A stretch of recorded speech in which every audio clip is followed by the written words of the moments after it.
Dancers, Jess here. Welcome back to the group.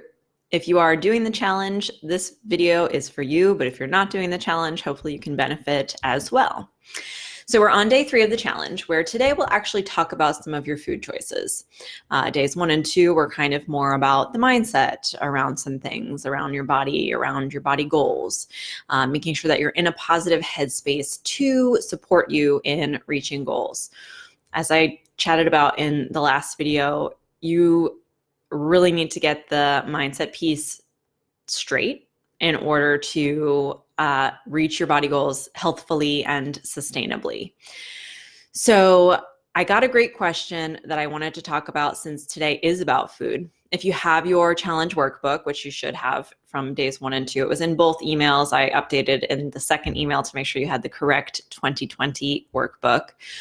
But if you look at the workbook, day 3, as you can see, is about food.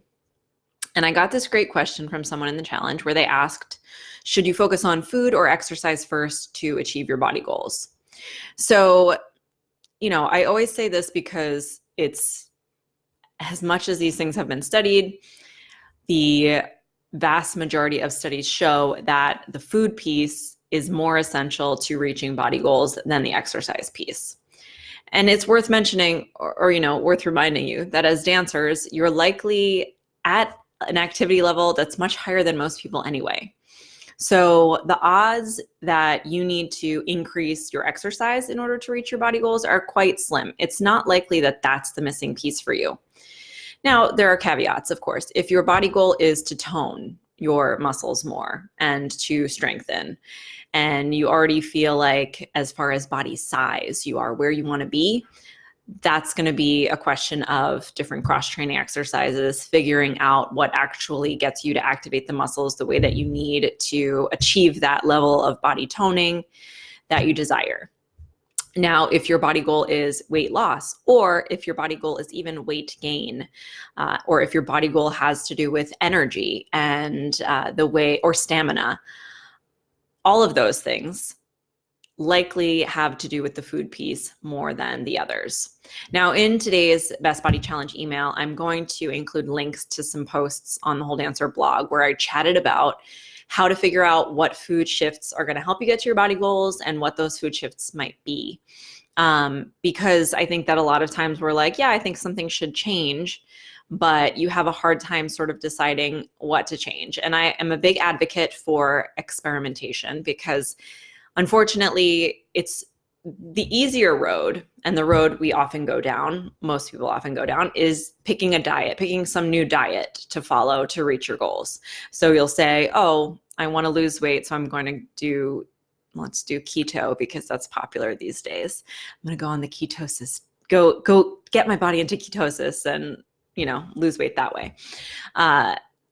The trouble with that is it's not likely to be sustainable, and you're also not isolating the actual issue for yourself, what the actual food shift is going to be that's going to help you make long-term sustainable change.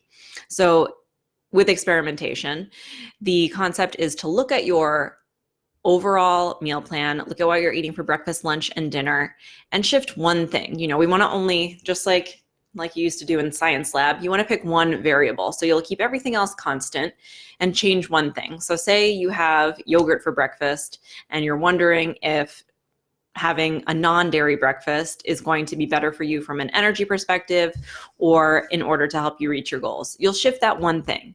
So you'll say, okay, instead of yogurt, I'm going to have oatmeal. Now, of course, you have to consider the fact that oatmeal is a very carbohydrate dense breakfast and yogurt is maybe less so. So those are variables as well. But the key is that you're shifting as slowly as you can, that you'll start to see progress, and you can also figure out what actually is making those positive changes. So that's what this day 3 of the challenge is about. And you'll see in that workbook that it's talking about what your current meal plan looks like, what are some positive shifts you can make. If you're not sure what to make, reach out to me. I still haven't sent out today's email, and when you get that, you'll have a little more information as far as like what might work for you. But the big key for most people in body change is going to be the food over the exercise. Now, as I said in the challenge, day 2 is about your mindset. And I'm going to also say that even more important than food is your mindset. So if you're going into 2020 and you have these body goals and you're like, I want to be more toned, I want to be thinner, I want to be more energetic, I want my body to be stronger, you have to approach those goals and view yourself already in a positive way if you want to see positive, sustainable change. If you're looking at yourself in a negative way, and I spoke about this yesterday in the challenge video, if you're looking at it from a negative standpoint, you are not going to be able to make changes for the long term. You won't. I mean, you know, in the cases where people do, honestly, it usually means you've gone down a unhealthy, disordered eating sort of path. And, you know, even those changes, they might last a little bit longer, but those are not going to be sustainable either.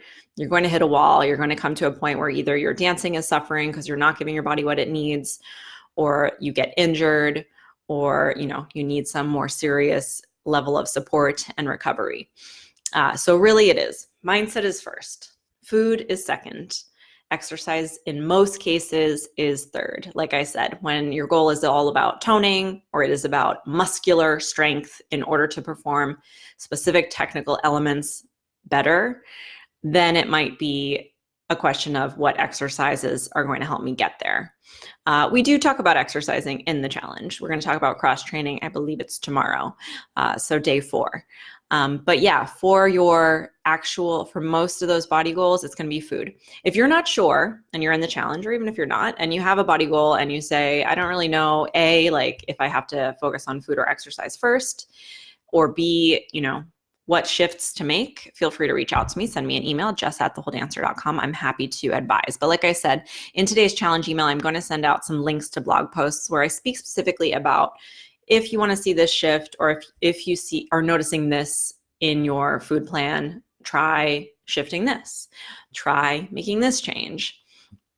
The reason most people don't actually go down the route of long-term sustainable change when it comes to food and when it comes to body goals is because, like I said, that experimentation process can take a while. You know, it's not necessarily like you shift something and 2 weeks later you see a positive change.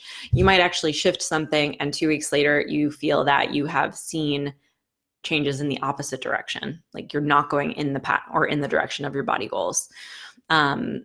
So again, it takes time, and that is where most people are unwilling to put in the time. And I want to say as well, you know, for dancers, if you're going into audition season, it's a scary time to take on this experimentation process. Does that mean you shouldn't do it? I'm going to say no for a few reasons. First, when you get hired by a company, you want to be at the body that you are able to maintain healthfully. And so if you go into an audition and your body is one way and you're there because you have been restricting or under eating, and then you get a job and you have no way, or you have a very hard time maintaining that body that you got the job with, it's going to be hard to keep the job. So as much as, you know, saying to you, taking the time to experiment and taking the time to figure out what's going to lead to the long-term change is a real process, and it can take months, and it can take, you know, 6 months to a year.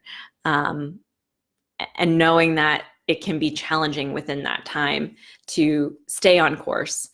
I fully understand that, but I so strongly want to convey to you that in order to make these changes long-term and to make them sustainably and healthfully, whether you're supporting your dancing, you have to take on that process.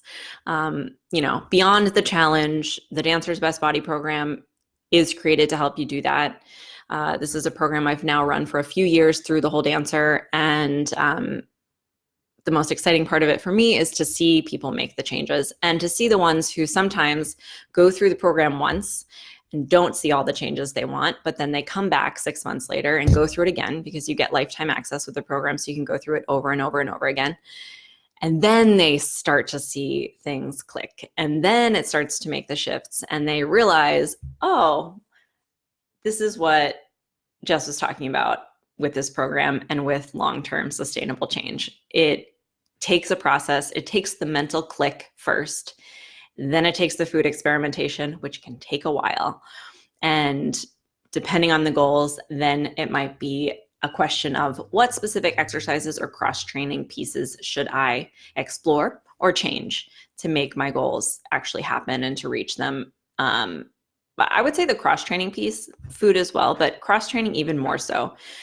It is really worth shifting and continuing to explore always. Even for me now in my mid-30s, it's worth it for me to try different exercises to make sure that I'm constantly challenging my body and finding new ways to challenge my body. So that's where we're at with the challenge. And that is the take on food versus exercise, what you should look at first to achieve body goals. Challenge day 3 emails coming out soon. And then we have a couple of days left. If you guys have any questions, you can always comment here on this video or always, like I said, reach out to me, jess@thewholedancer.com. Have a great rest of your day. What day is it? Monday. Happy Monday. And I'll be in touch.